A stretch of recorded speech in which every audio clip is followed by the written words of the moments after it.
নমস্কার বন্ধুরা, আজ একটা পালং শাকের রেসিপি নিয়ে চলে এসেছি।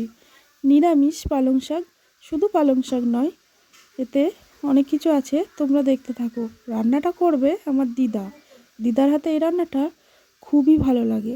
তো এখানে দিলাম পালং শাক। পালং শাকটা আগের দিন তোলা বলে একটু নেতিয়ে গেছে। আর বাঁধাকপি, শিম, কড়াইশুঁটি সবই কিন্তু এগুলো টাটকা খেতে।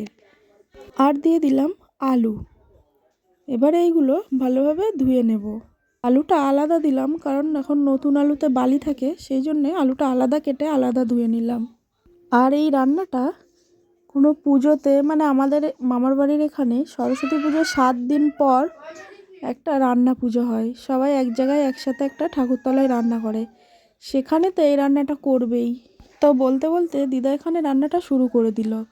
প্রথমে কড়াইতে তেল গরম করে তার মধ্যে বড়ি দিয়ে লাল লাল করে ভেজে নিচ্ছে। তো এই রান্নাটায় কিন্তু বড়ি দিতেই হয়, না দিলে কীরকম ঠাকুরবাড়ির রান্না বলে মনে হয় না। তো এখানে দিদার বড়ি ভাজা হয়ে গেছে। এবারে তুলে নিয়ে সেই কড়াইতে আবারও তেল গরম করে 5 ফোড়ন আর তেজপাতা ফোড়ন দিল।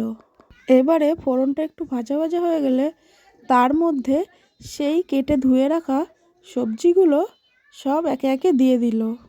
তারপর একটু নাড়াচাড়া করে তার মধ্যে নুন, হলুদ আর লঙ্কার গুঁড়ো দিয়ে দিল। এখানে কাঁচা লঙ্কাও দেওয়া যেত, কিন্তু দিদা লঙ্কার গুঁড়োই দিল। আর হ্যাঁ, এখানে একটাই তফাৎ, ঠাকুরবাড়ির রান্নায় হলুদ দেয় না। যেহেতু এটা বাড়ি রান্না করেছে, তাই অল্প পরিমাণে হলুদ দিয়ে ঢাকা দিল। এইবার ঢাকাটা খুলে, আর হ্যাঁ, ঢাকা দেওয়ার আগেই বড়িটা দিয়ে দিয়েছিল। তো এবারে ভালোভাবে নাড়াচাড়া করে এর মধ্যে পরিমাণ মতো চিনি দিয়ে দিল।